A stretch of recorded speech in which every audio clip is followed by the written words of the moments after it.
यो सोचल रहा कि ललित ग्राम से पटना के दिल्ली के लिए ट्रेन चलते है, लेकिन आज देखा जा रहा छी। एक ऐसा सपना जिसे कोसी किनारे बसे लोगों ने दशकों तक अपनी आंखों में संजो कर रखा।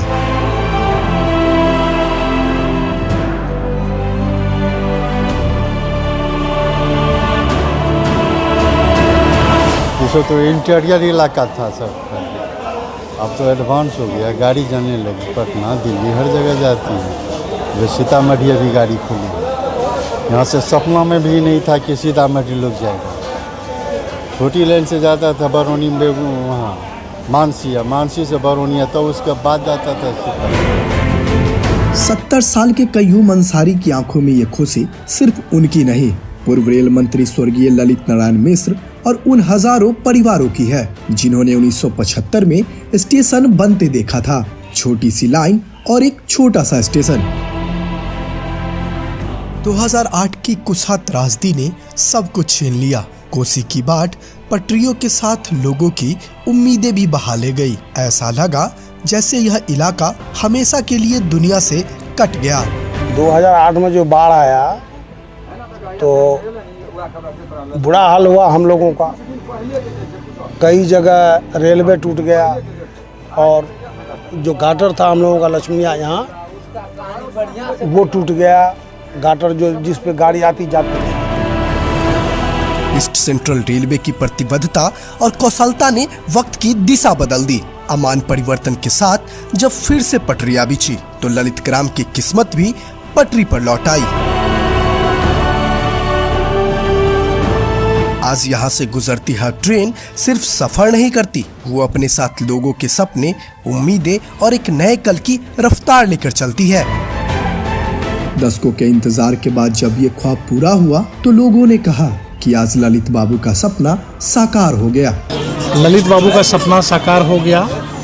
वो चाहते थे कि ललित ग्राम से पटना और दिल्ली के लिए ट्रेन चले। ललित ग्राम से रेल सेवा का बहाल होना सिर्फ कोसी के लिए नहीं, बल्कि पड़ोसी देश नेपाल के लिए भी किसी वरदान से कम नहीं है। सीमा पार से आने वाले सैकड़ों यात्री अब सीधे ललित ग्राम पहुंचते हैं, जहां से दिल्ली, पटना और पंजाब का सफर आसान और सस्ता हो गया है। नेपाल से आ रहे हैं, ट्रेन का सुविधा जो दिया है वो बहुत आसान हुआ हम लोग के लिए, जाने के लिए, आने के लिए। बहुत आदमी के एरिए के जे छै राघोपुर, प्रतापगंज, फॉरबिसगंज, जोगबनी, ललित ग्राम सारा जगह से आदमी के जे छै सुविधा छै, अच्छा सुविधा छै। आज ललित ग्राम सिर्फ एक स्टेशन नहीं बल्कि व्यापार का उभरता केंद्र बन रहा है। नई बाईपास लाइन से मालगाड़ियां बिना रुके गुजर रही है, जो आने वाले समय में रोजगार के एक नए अवसर लेकर आएगी। बहुत आसान भेले, बहुत आदमी के जे छै न सुविधा भए गेले। जे आदमी परेशान है रहे, सुबह के बस नहीं मिले रहे पटना जाए के लेल, दानापुर जाए के लेल, बीमार आदमी के ज्यादा परेशानी रहे, उ सब के लेल बहुत आसान भए गेले। बस में 600 रुपया में 400 रुपया में एसी में जेबे। ललित ग्राम के साथ साथ कोसी क्षेत्र में नरपतगंज, सुपौल और त्रिवेणीगंज तक रेल का जाल बिछ चुका है। सुपौल से पुणे के लिए सीधी ट्रेन सेवा ने यहाँ के लोगों की राह आसान कर दी है। अब पुणे जैसे शहरों के लिए घर के पास ही ट्रेन मिल जाती है। ये नहीं सोच लिए कि सुपौल से या बरवारी से या सहरसा से पुणे के लिए डायरेक्ट गाड़ी मिलते, बहुत ज्यादा बदल गई। सुविधा तो भले सुविधा बढ़िया है, तो सब डायरेक्ट मिल जाए। थोड़ा पुणे के लिए गाड़ी मिल जाए, दिल्ली के लिए डायरेक्ट मिल जाए, सुबह वैशाली मिल जाए। पहले तो काफ़ी दिक्कत है, अब बहुत सुविधा है। नरपतगंज से अमृतसर की ट्रेन तो त्रिवेणीगंज से रेल की नई कनेक्टिविटी 10 को पुराना ख्वाब था जो अब पूरा हुआ है। सौगात मतलब इतनी है कि मैं इसका मतलब कुछ ये नहीं कर, तारीफ नहीं कर सकते, बोल नहीं सकते। इतनी खुशी हो रही है हम लोग को कि इसका मतलब बयान नहीं कर सकते हम शब्दों में।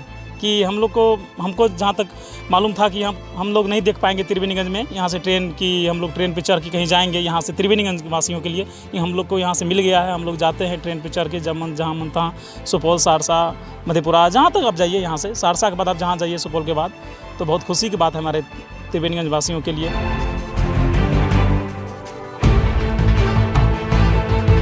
वहीं लोखा बाजार से आनंद विहार के लिए शुरू हुई सीधी रेल सेवा ने अब दिल्ली की दूरी को कम कर दिया है। टाइम से ट्रेन भी चल रही है और सर्विस भी अच्छी है ट्रेन की, और पब्लिक को आसानी हो रही है आने जाने में।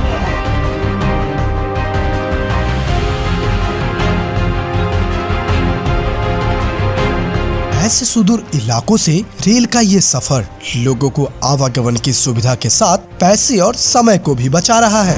अगर बस से जाइए, टेम्पू से जाइए तो अहाँके डबल किराया लागे। हम ट्रेन से जाइए तो ओहिमे किराया आधा लागे, आधो से आधा लागे। आदमी से अतने कहबै जे भी आदमी जाय छै आवे छै उचित टिकट लो, टिकट से यात्रा करो। ललित ग्राम, सुपौल, लोखा बाजार, नरपतगंज और त्रिवेणीगंज जैसे सुदूर इलाकों से गुजरती ये रेल सिर्फ पटरियों पर दौड़ता लोहा नहीं, बल्कि ईस्ट सेंट्रल रेलवे की कर्तव्य निष्ठा का जीवंत उदाहरण है, जिसने बिहार की रेल कनेक्टिविटी को सिर्फ जोड़ा नहीं, बल्कि दूरियों को मिटाकर सपनों को एक नई दिशा दी है।